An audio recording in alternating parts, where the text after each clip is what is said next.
ladies and gentlemen. Welcome back to Samuel Adams Returns. Those anti-federalists, they did. And you've heard this. You should have it memorized. They absolutely got it right. This is Tom Nabolis, your host, and I am very delighted to be here again with you to take and not just look into those mirrors of history, but in some cases, and some weeks more than others, to do what we did at Liberty Camp. If you go to Liberty Camp Geauga, and you have to search it because I don't remember if it's a .org or a .com, but Liberty Camp Geauga, the students walk through a time portal to really understand what has happened in our foundational history. That's all I'm trying to do. That's all I'm trying to do with you is to get you to look at what is going on today and know that for a fact, for a reality, that our founders had intended, and especially the anti-federalists, had intended that we should govern in a particular way. So there's a couple things that we want to do this week. I want to talk a little bit about what's happening in the present and that how the anti-federalists once again predicted what we have that's going on. And we're going to get back into a couple aspects that I think are very, very relevant from an opening position. And I'd like to take the opening position, step through that with you, and complete a little bit from last week about the introduction to the Anti-Federalist Papers by Ralph Ketchum. And then we're going to talk about some of the things that are going on in mental health and education. But that's where I kind of want to open with you is this whole thing on the mental health. And I think last week I mentioned to you a quote that is interesting from Nation of Rebels by Doug Wilson. And that is, if counterculture thinking has led to a certain naivete when it comes to crime, it has encouraged an almost unconscionable glamorization of mental illness. Now, I take that very, very seriously. And as I've mentioned to you a number of times, I'm on our county's mental health board, which also deals with addictive services and all of that.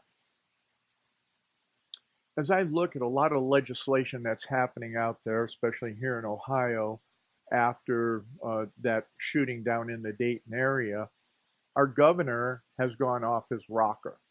I think that he is lockstep with the socialist insanity and this whole idea of countercultural thinking in consideration of crime and glamorization of mental health.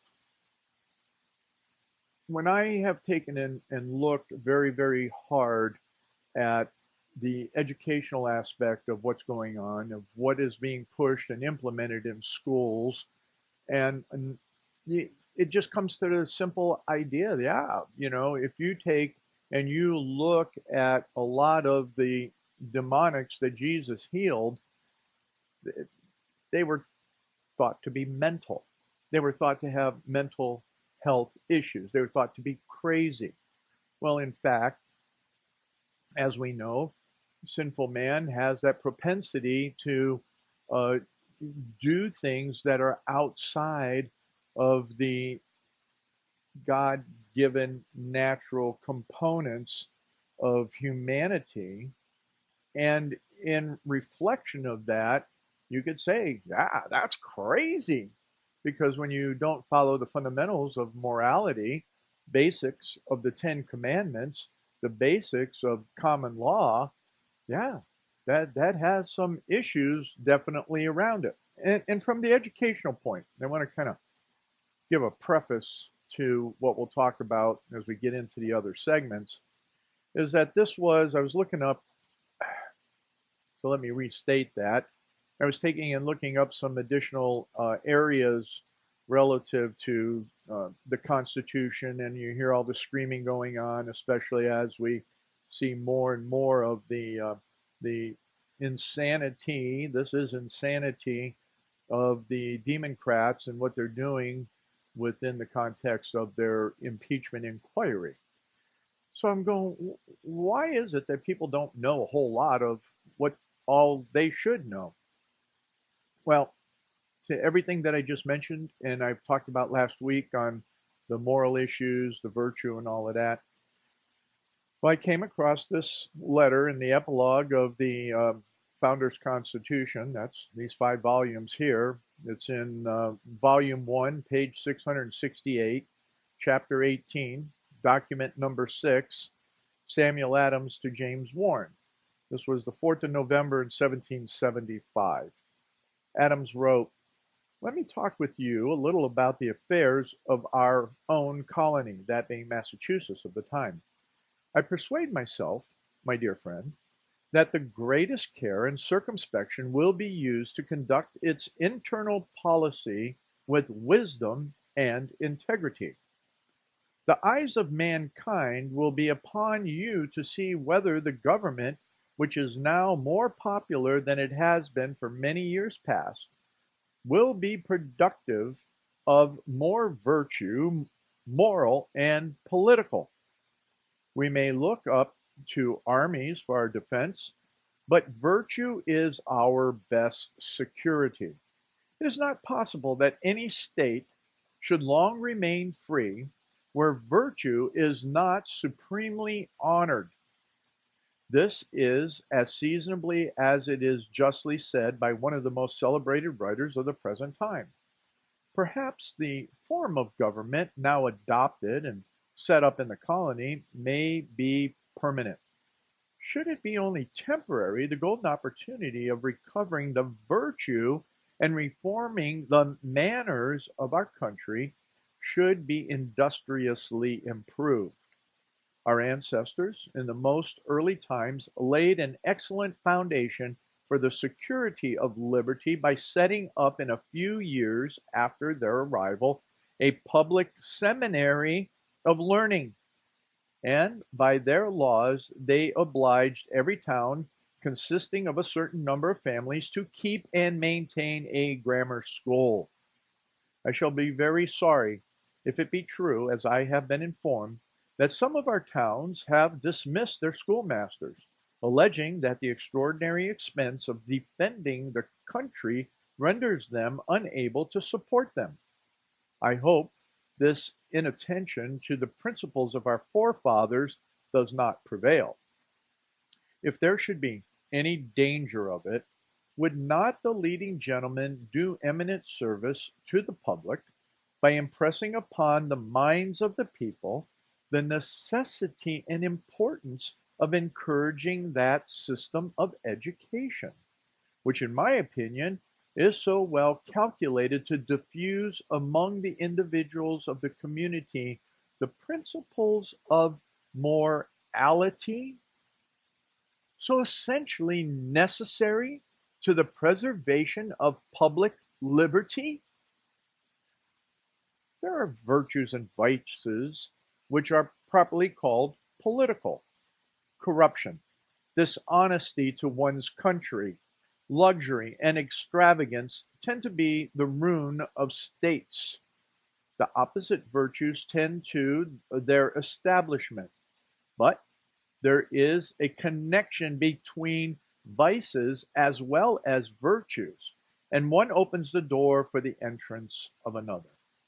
Therefore, wise and able politicians will guard against other vices and be attentive to promote every virtue. He who is void of virtuous attachments in private life is, or very soon will be, void of all regard for his country. There is seldom an instance of a man guilty of betraying his country who had not before lost the feeling of moral obligations in his private connections. Before Dr. Benjamin Church, Jr.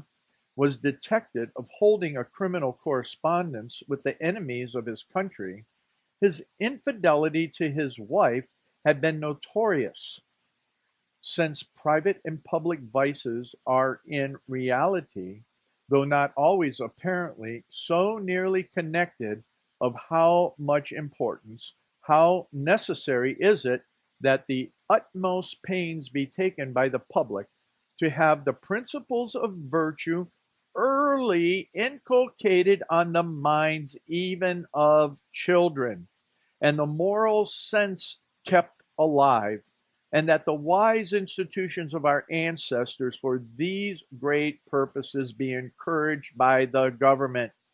For no people will tamely surrender their liberties, nor can any be easily subdued when knowledge is diffused and virtue is preserved. On the contrary, when people are universally ignorant and debauched in their manners, they will sink under their own weight without the aid of foreign invaders.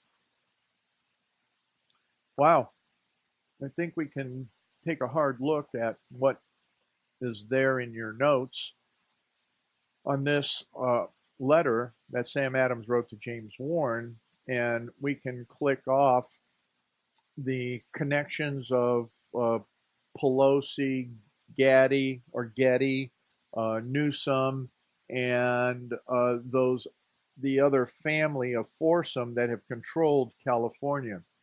We could look at Joe Biden and his drug son who got thrown out of the Navy, and then look at Ukraine and China.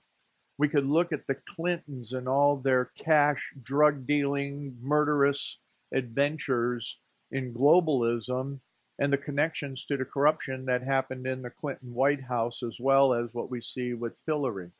We can look at even on the Republican side of many of them. We can look at so many people that are not only in the political eye, but those that are also in the bureaucratic eye. Strzok and Lisa Page. Let's see.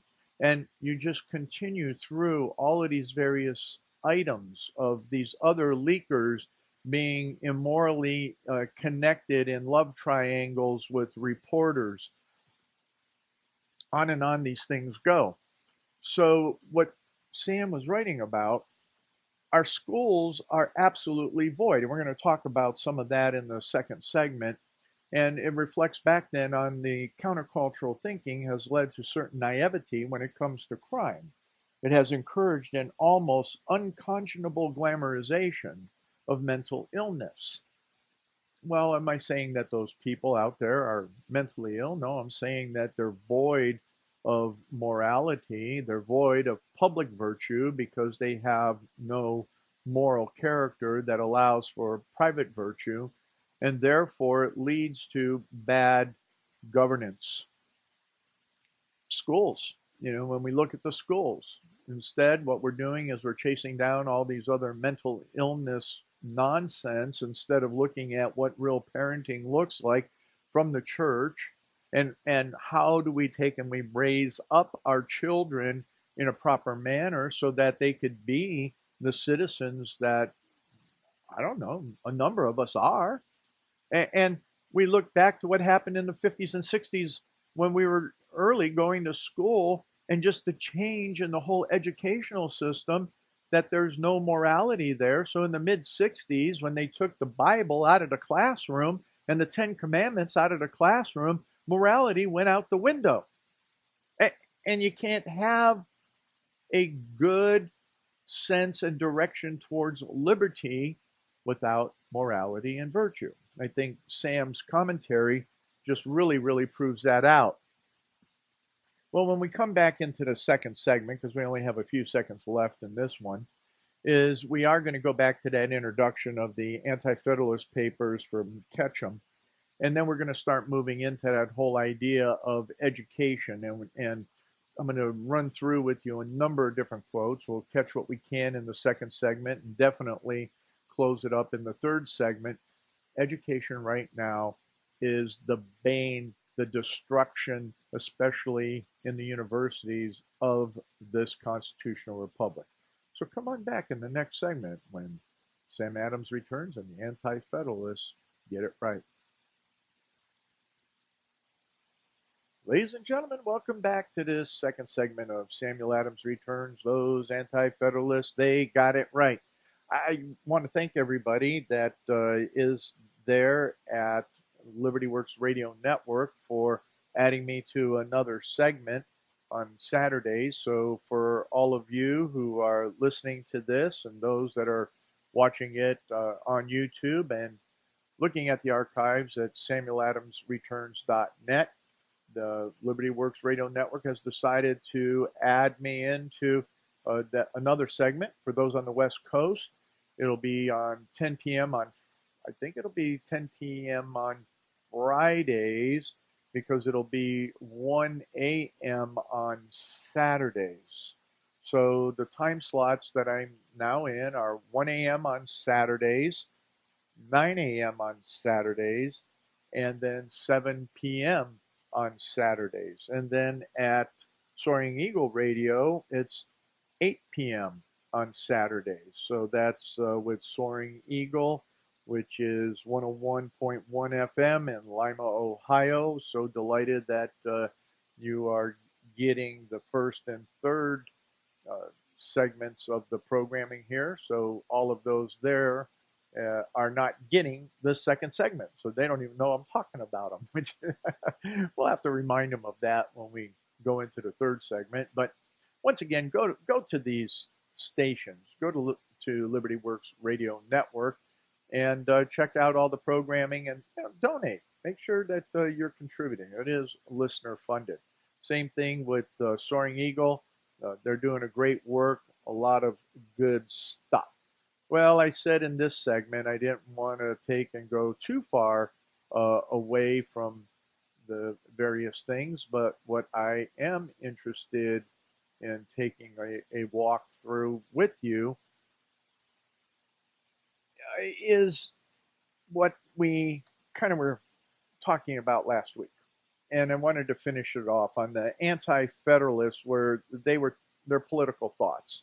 And we talked about some of those areas that definitely they believe that the whole political system needed to be closest to the people. Representation within the republic needed to be small, needed to be annual elections, needed to be that where numerically we were well represented within the context of, especially in the national government. And to the effect there is, and has been, I don't know much about what they're doing right now, but that the original First Amendment was to manage the number of representatives such that it wouldn't be a million and a half people for one person in the House. So it would have been down into those numbers of closer to 60, 100,000 people, which that's still a lot because you have to remember it used to be 1 in 30,000, one representative for every 30,000, and many people thought that was too much. But now when you have one representative for million, and then you have the senators who are just lost in the millions. My goodness, we really don't have. And again, the 17th Amendment destroyed how a senator should function within the context of the federal government. But the Anti-Federalists, they talked about the bonds between the people and being trustworthy. I talked a little bit about in a rush moment on Melancton Smith. Representatives resemble those they represent. That's what that should be. And that's why they were talking about being close to the people. And in relationship to the letter that I read in the first segment from Sam Adams to James Warren, he also talked about that they should possess especially the virtues most characteristic of ordinary people. They should be temperate, moral, and restrained in ambitions. That's quite a lot. And as we see, when you don't have morality and virtue, then you're off into that whole opposite idea of what it is.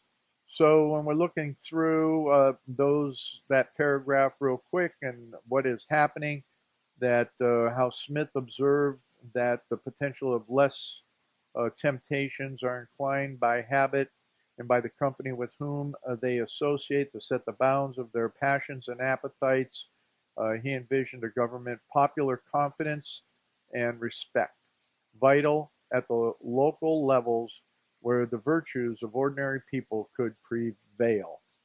Uh, he talked about this, and what Ketchum says is that this is idealistic, of course, but the Anti Federalists thought that the goals of the American Revolution was to end the ancient equation of power where arrogant, oppressive, and depraved rulers on one side produced subservience and a gradual erosion of self respect, capacities, and virtue of the people on the other side. Wow. Wow. That's exactly what we've seen happen, especially over the last 50 plus years, 60 years, is that these power mongers, 100 years, power mongers have taken and established themselves so much that self respect, and even to the extent the respect of the nation, is no longer there. And they were creating a subservient environment. Now, this is before, which what we're going to touch on education, before uh, we had the likes of Karl Marx, before we had communism, before we understood all of that other stuff, globalism that is here now. Actually, it was called utopianism back in the day of our founders. Sam Adams spoke against it. He said it was unconstitutional in the English Constitution context. So when we're looking at these ideas, they're no different. They're no different.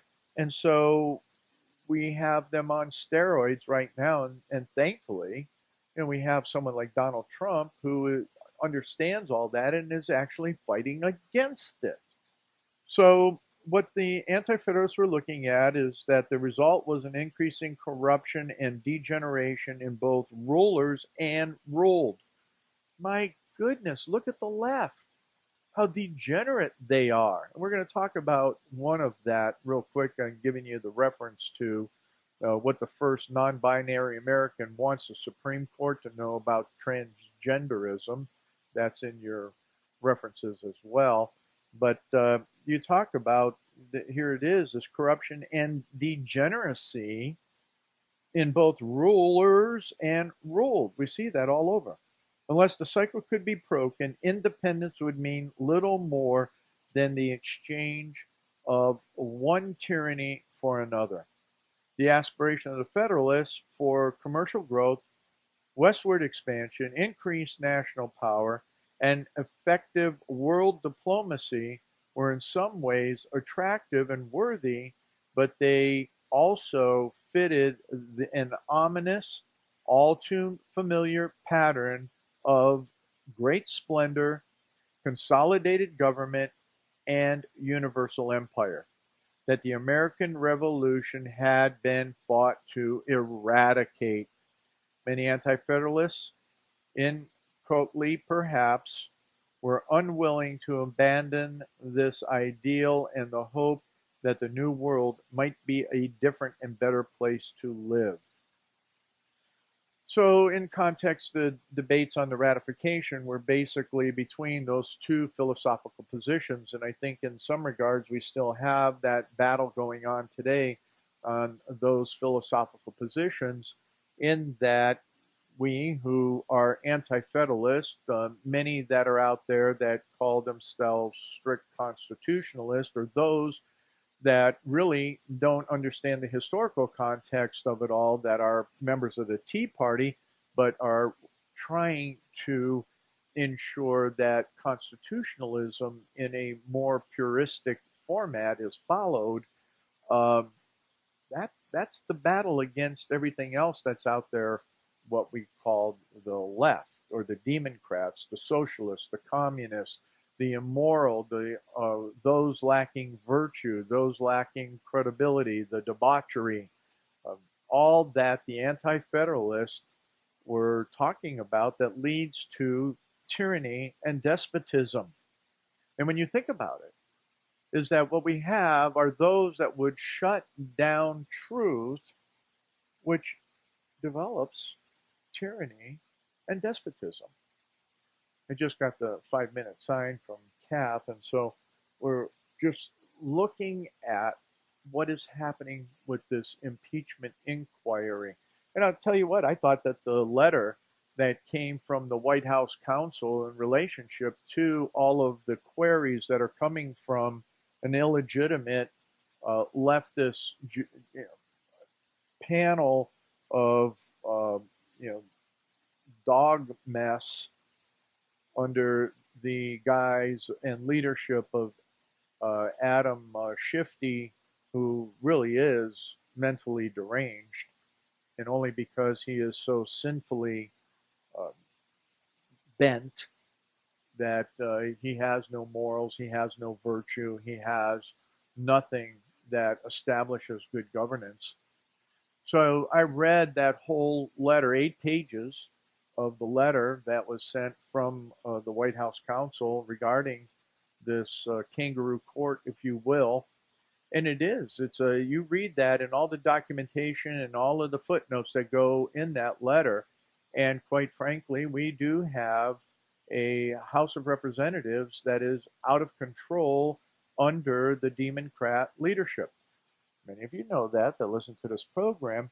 But when you reference the truths of the Anti Federalist and what their intentions were, those of us that are trying to hold those Democrats in check are, in fact, trying to stand on the ideological principles of the Anti Federalists in reference to constitutionalism.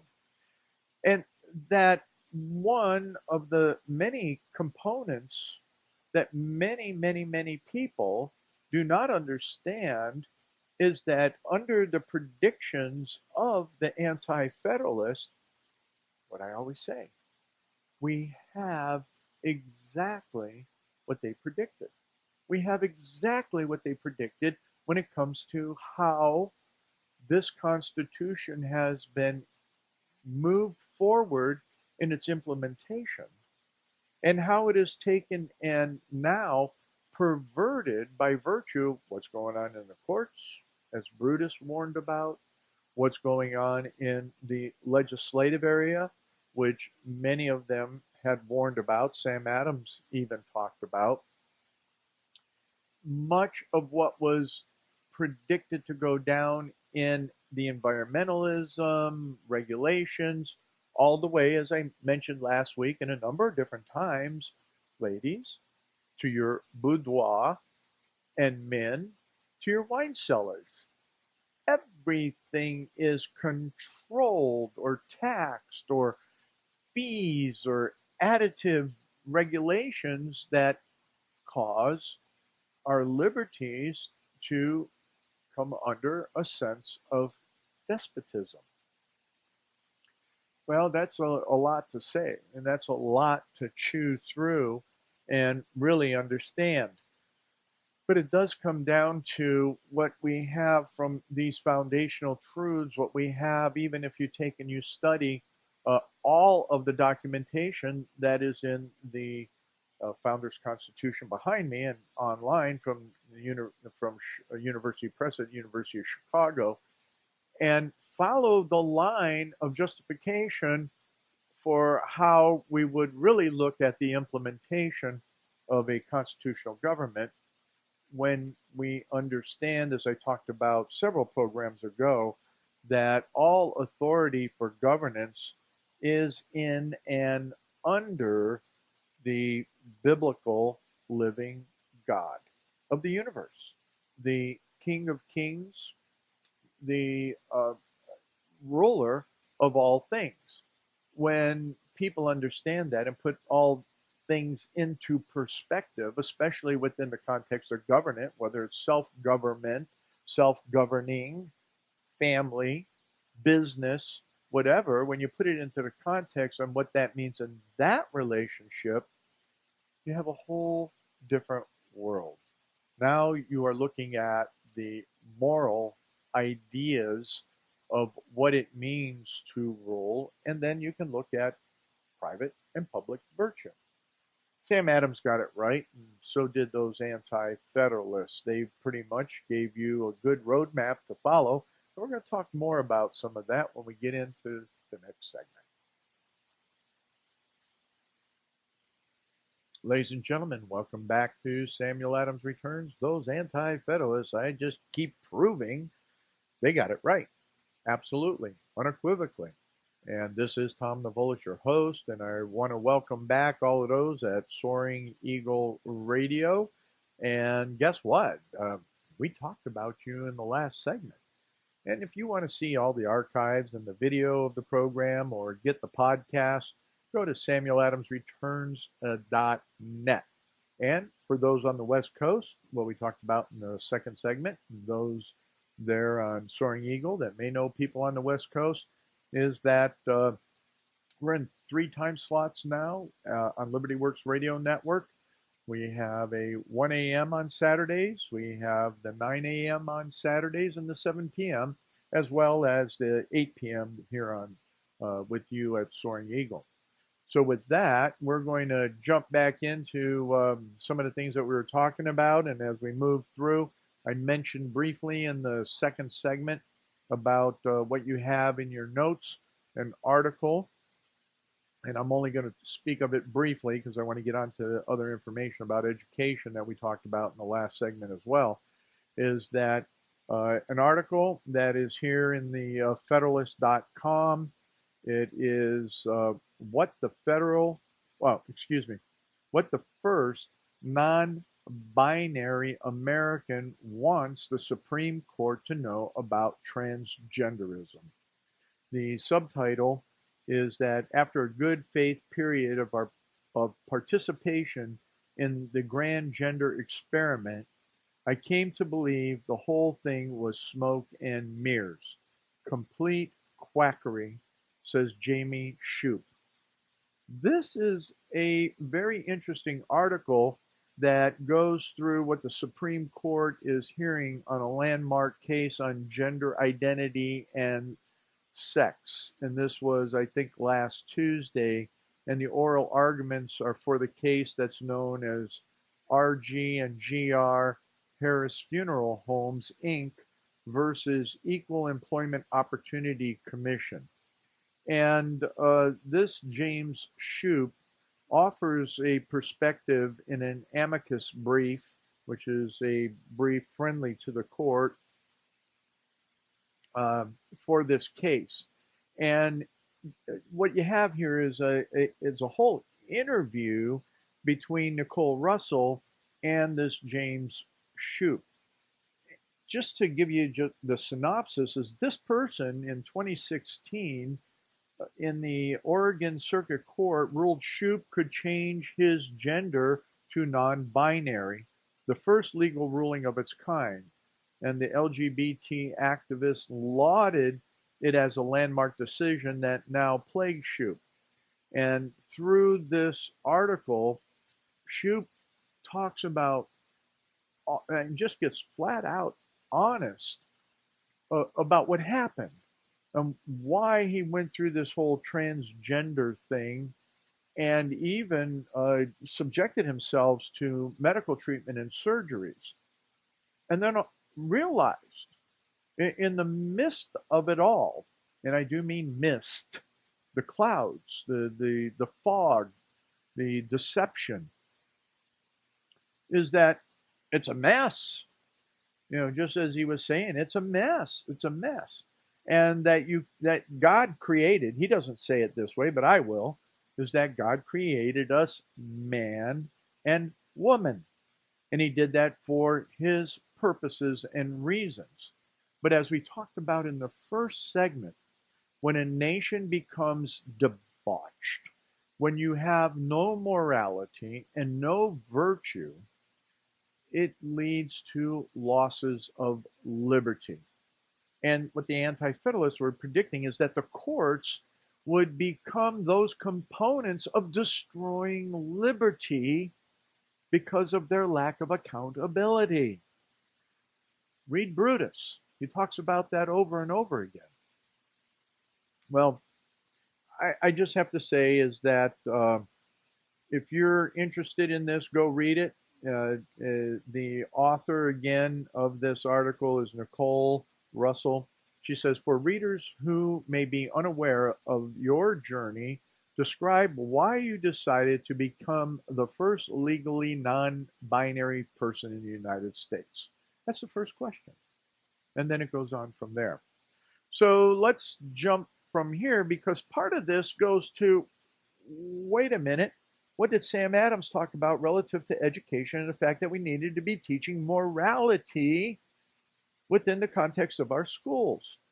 Well, let me take you down a road. I always take you down a road. Sometimes a path, but this is a highway. And I call it the education highway to hell. Oh, all right.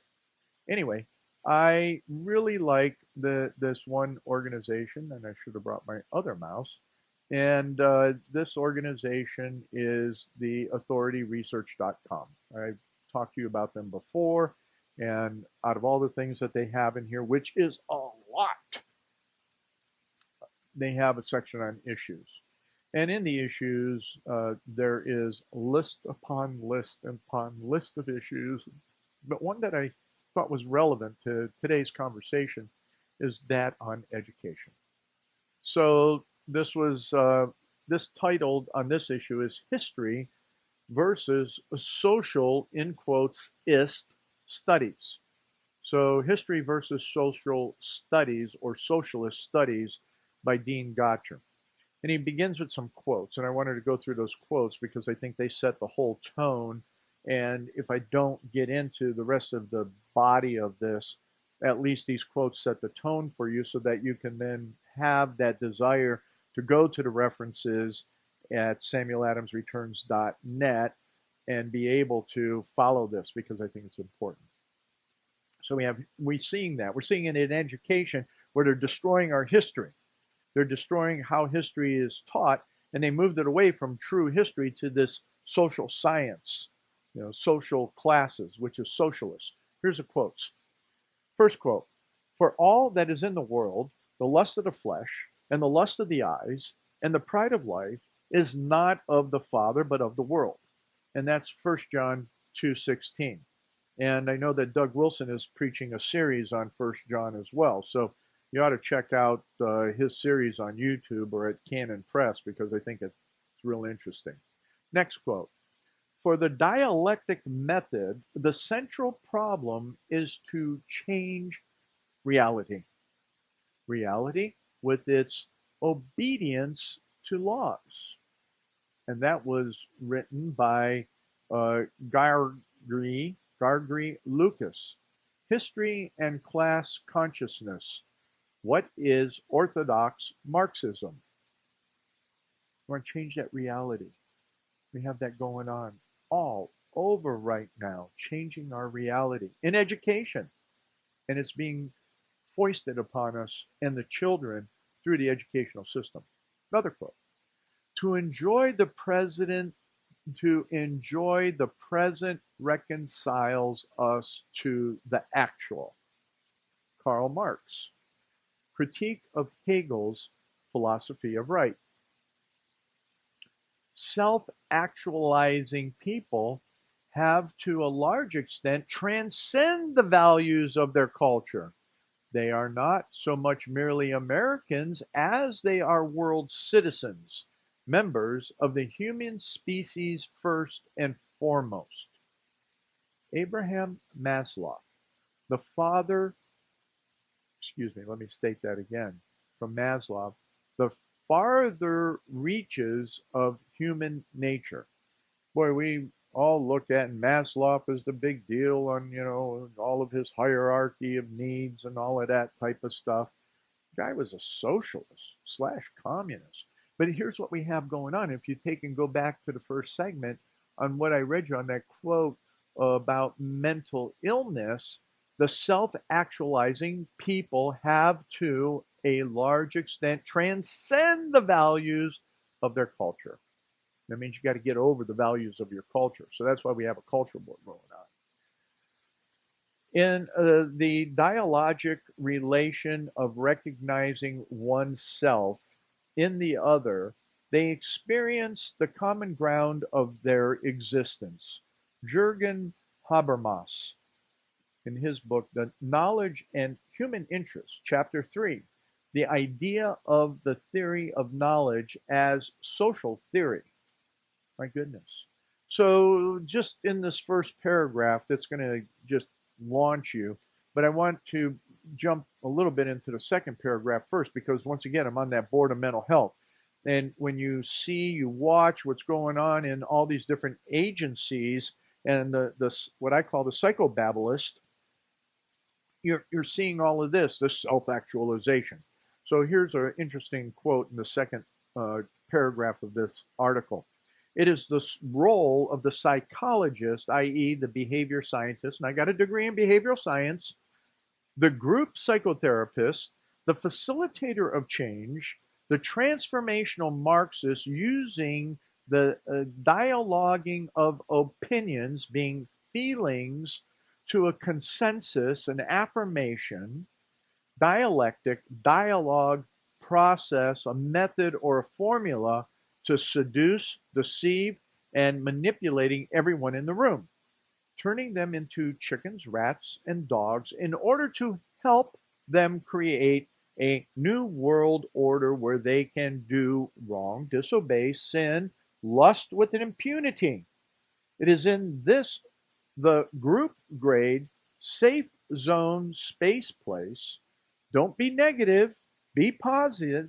Soviet style brainwashing, Bloom's taxonomy, effective domain classroom, that the negation of negation, i.e., the negation of fathers, father authority, and the guilty conscience which engenders, which is negative to the child's cardinal nature, is accomplished.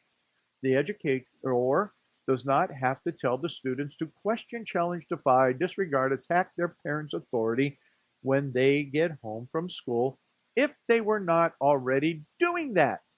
They will do that automatically after participating in their French Revolution. He goes on with some examples from Immanuel Kant, George Hegel, Karl Marx, Sigmund Freud. They want to practice praxis, put it into a personal social action. And then he talks about some scripture. Their main objective was to create a new world order where they do no wrong, disobey, sin without having a guilty conscience. Wow. So when we get into this study of history, in the first paragraph, the objective is to learn the lessons, mistakes of the past in order, as in old world order, not to do them again. Education is supposed to be objective, based upon established commands, rules, facts, and truths being preached, taught, and discussed. In the socialist studies, the students' feelings, sense experience, opinions, desires, and dissatisfaction of the present and the past guide them in determining what is good and what is bad, evil in society, what needs to be changed. In the social studies or socialist studies, the father's authority and the guilty conscience which it engenders is negating by the child's cardinal nature, by the child's desire, lust for the cardinal pleasures of the moment. We can go on in regards to this, but that's where we are. And then when we talk about what is social emotional learning, which we've done a number of programs on here, and you can go into the archives at samueladamsreturns.net to find that on SEL and understand that that is a continuation of the destruction of our classrooms by pushing these feeling things to work on the emotionalization, social, emotional learning. Wow. That just ties into this whole thing on this socialist or social studies instead of history. How about that instead of mathematics? How about that instead of reading? Remember that it was over 90% of the people in the colonies had the capacity to read for themselves. Now, I think we have maybe an 18 to 20% number of people that are able to read at a 12th grade level. So even those going into college have to take, relearn English and learn how to read. Well, ladies and gentlemen, Sam Adams knew how to read. He could read Greek, he could read Latin, he could read other languages too and write in them as well. But you know what? We don't have time, so he's going to come back next week along with those anti federalists who absolutely got it